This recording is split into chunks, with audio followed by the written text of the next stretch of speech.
just watch.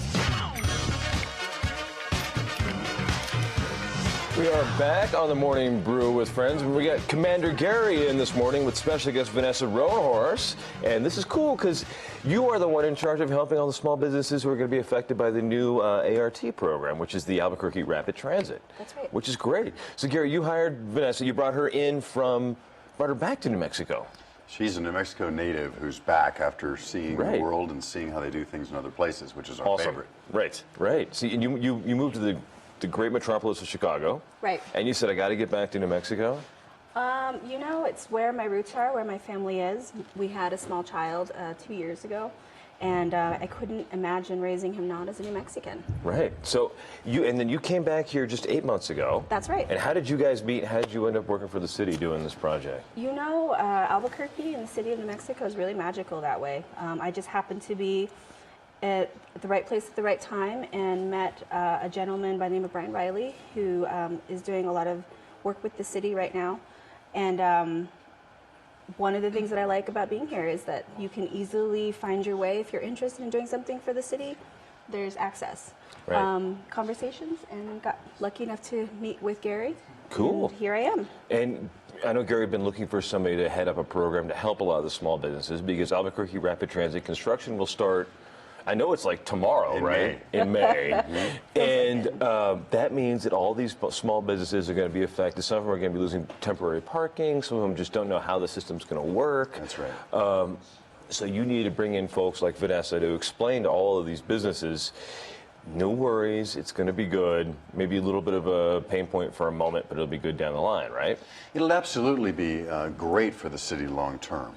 But what I love about what Vanessa's story is it's that quirky, sticky, and linky, right? Right. And the linky part is you'll find where your place is in New Mexico so easily because Right. everybody connects and communicates, collaborates so well, and people can find their way in.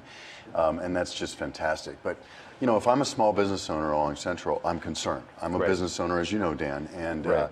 and you know, I'm going to see a decrease in my foot traffic potentially because Right. of this construction. And a lot of the businesses along Central are walk-in businesses. They are. They're not destination businesses Right. like the mall. Right. But they could be, and that's part of Right. what Vanessa's going to help them with is some of the social media and marketing. But really what we're trying to do is make sure that we retain as many customers as possible and even build new customers. As we talk to some of the businesses along Central, what we hear is, you know, I'm not looking for handouts, I'm looking for new customers. I'm looking for more customers. Here's a map of that route. Yep. So Vanessa, you are now in charge of everybody along that route.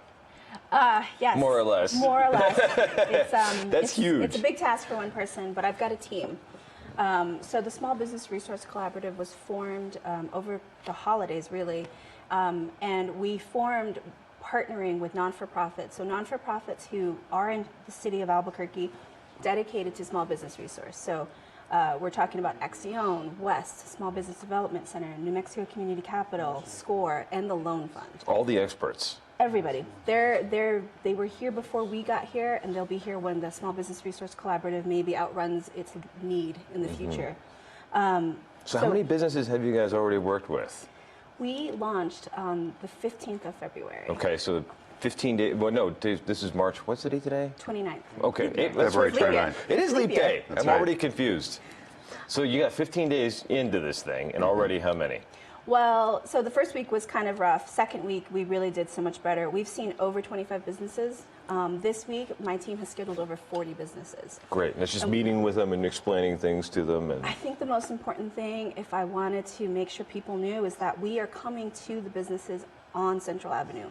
They don't have to come to us. Our feet are on the ground, and we are looking to support them in their location so we better understand what they're up against. did a lot of them, was it kind of a surprise to a lot of businesses, or did they know you guys were coming? Because I think a lot of small businesses, like, I talk to people and they say, I didn't know there was help available. Yeah. I didn't know that people would just do this, right? Right. But that's what Gary's job is to do, Right. is to help people do We've this been stuff. working on this for months, Dan, and the problem was we didn't know if we were going to get that federal funding or That's not. right. Right. It's hard to expend a lot of resources and, quite frankly, irresponsible until we knew we were getting the last part of the money. So Right. we've been doing a lot of talking, and a lot of You had to do non-monetary things, Right. trying to plan this thing. And so we've been working with Vanessa for months now. Right. And the mayor's whole point on this is let's involve the community in this. So if we're not city shouldn't be Shouldn't be top bottleneck. down. Yeah. And it shouldn't be top down. And let's have the community involved with this. And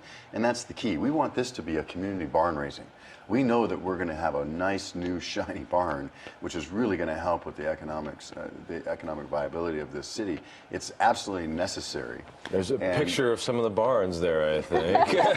But what we want to do is we definitely want to, towards that end of being a community barn raising, we want to communicate really well with our businesses along the route, tell them exactly when it's coming, give them access to the constructors as we go through. We want to, and then what Vanessa does is she connects with them individually. We don't want to prescribe what each business needs. Some business may need some help in social media. Some business may need some help in Business 101 and charts of accounts and cash flow and inventory control. Some may say, hey, while the construction's here, I'd like to upgrade my signage, my landscaping, the front of my store, because we're going to get a bright new shiny penny down the spine of this city. Which, I mean, if you imagine a black and white map of Albuquerque, and then we just colorize the whole spine of the city with brand new, wider sidewalks and lighting and much more walkable, bikeable transit city, then a place where people can actually enjoy when they come here and see really good stuff. When they leave the convention center, they'll be able to jump on a vehicle and pop up and down to Edo, to Nob Hill. It'd be so great. How late? Do we know how late it's running? Because one of the things now that is kind of a bummer for me is I love the rapid ride from downtown to Nob Hill. It's just down at 10. And then I'm like, okay, great. Now I'm getting out of dinner, and now I got to hustle back downtown. Is it going to be running later than that? It's a great question. We know that when this comes in, 61% more availability of jobs getting there within 45 minutes. That's huge for our city. The biggest thing we can do for a family is give them an $8,000 to $12,000 raise by letting them get rid of a car, and that's one of the big efforts here. So we know that some people work later. So what we want to do is we'll initially come in with pretty much the same hours as the rapid right now, but as demand increases, then we'll be increasing those hours, and we'll have the capability to do so. I love it. Yeah, I think a lot of my friends who go out into Nob Hill or go out into downtown, we would love to have something that I don't want to have to call an Uber. I don't want to have to drive home after I have something. Right? That's right. It'd be super easy to take the bus. It'd be great. I've been calling it the zipper. Yeah. Because it'll let me zip up and down Central. It will zip up and down Central, and that's the key. Is the key to a transit system is reliability and frequency. And before, it's sometimes 30. We have a woman in our office that doesn't own a car, and she rides the bus to work, and she sometimes gets to work 35 minutes early because that's the schedule.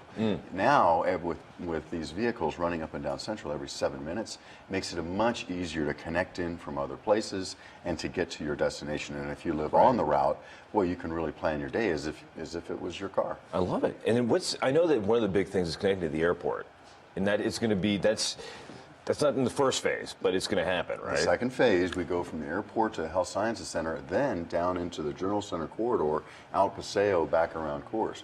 I mean, this is the start of a real transit system that Albuquerque has needed for many decades, and it's finally our chance to get ahead of the curve instead of being behind. I love it. And then if you're a small business and you feel like your business may be affected by all of this, reach out to Vanessa. Is your number still 311?